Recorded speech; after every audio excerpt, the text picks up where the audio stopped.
Mobile निकालने के दौरान फट गया और ये बड़ा हादसा हुआ और युवक बुरी तरह से घायल हो गया। जिला अस्पताल में युवक का इलाज चल रहा है। फिलहाल इस वक्त की बड़ी और अहम जानकारी से आप सभी को रूबरू करा रहे हैं। मैं मेरे दोस्त अब घूमने जा रहे थे सोमनाथ मेला, तो सैल में मोबाइल फट गया। वीवो का था। कैसे फटा? जेब में रखा हुआ था और उस आग वाग लग गया था, उसमें मिट्टी डाल के बुताया। वीवो V40 है। और अभी क्या स्थिति है? अभी स्थिति थोड़ा सा गंभीर है। पैर पूरा जल गया है, हाथ भी जल गया है पूरा। इसी पर ज्यादा जानकारी के साथ ऑनलाइन पर सहयोगी सुजीत शर्मा जुड़ चुके हैं। सुजीत, क्या कुछ अपडेट? हाँ जी, बिल्कुल। ये एक गंभीर दुर्घटना मोबाइल फटने की सामने आई है। ग्राम लोलेसरा का रहने वाला 17 वर्षीय बालक है, जो अपने दोस्त के साथ नीतीश कुमार जो है वो अपनी घूमने के लिए जा रहा था। इसी दौरान अचानक उसकी जेब में रखे मोबाइल गर्म होने लगा। गर्म होते हुए देख उसने जेब में हाथ डाला और निकालने की कोशिश की। इसी दौरान वो फट गया।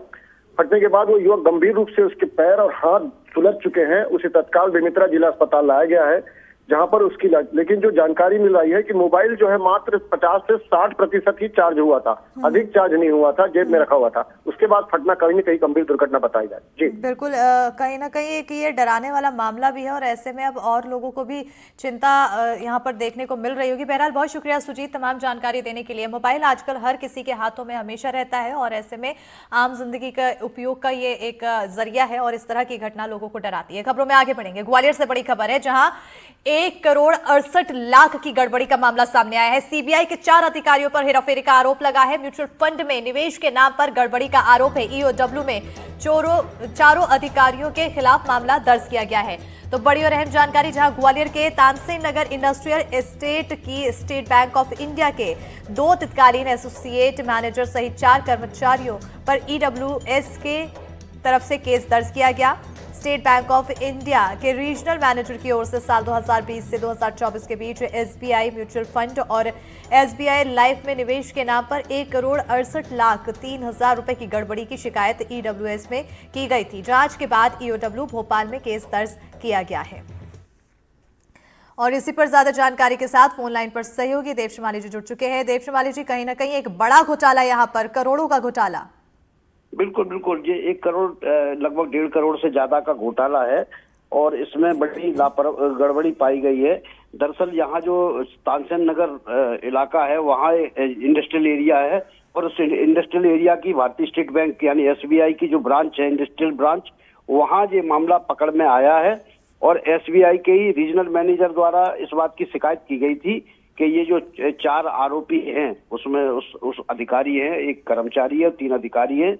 ये लोग उस समय वहां पदस्थ थे और इन्होंने सरकारी जो बैंक का पैसा था उसका एसबीआई म्यूचुअल फंड और एसबीआई लाइफ इंश्योरेंस में गलत तरीके से उसका लेन देन किया और उस पैसे का में गड़बड़ी की। इसकी शिकायत ईओडब्ल्यू भोपाल में की गई थी।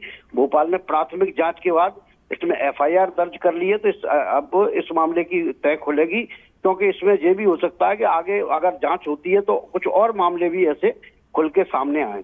बिल्कुल, अभी तक की जांच में अगर देखा जाए तो 4 लोगों के अलावा भी क्या किसी का नाम सामने आया है और क्या क्या खुलासा हो पाया है?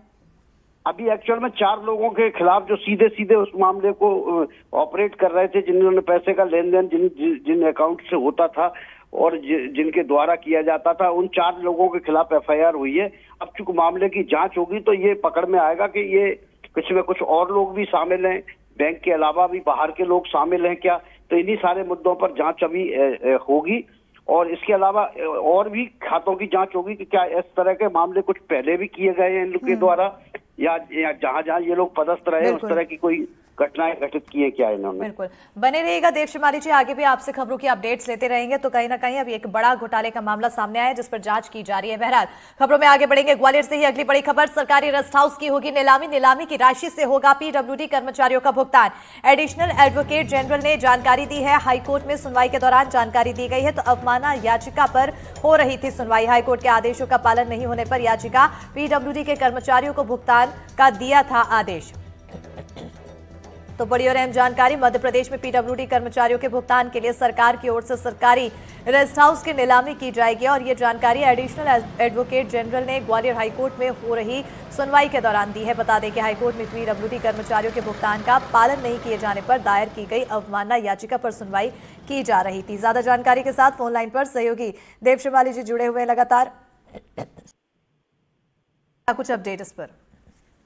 देखिए, ये भिंड का मामला है और भिंड के कुछ पीडब्ल्यूडी कर्मचारियों ने श्रम आयुक्त कार्यालय में अपनी जो वेजेज हैं उनके भुगतान के लिए एप्लीकेशन दायर की थी, केस दायर किया था और उसमें श्रम आयुक्त कोर्ट ने, श्रम न्यायालय ने इसमें उनको आदेश दिया था सरकार को कि इनके स्वत्वों का भुगतान किया जाए, लेकिन इसके बाद जो है भुगतान नहीं किया गया। इसके बाद सरकार जो है उसके इस आयोग खिलाफ, इस आदेश के खिलाफ हाईकोर्ट में गई थी, लेकिन हाईकोर्ट ने श्रम जो न्यायालय है उसके आदेश को ही सही ठहराया था और आदेश दिया था कि इसमें इनको भुगतान किया जाए। इसके बाद भी इन्होंने भुगतान नहीं किया गया तो कलेक्टर को तलब किया था और कलेक्टर के आने के बाद भी जब इसमें भुगतान नहीं हुआ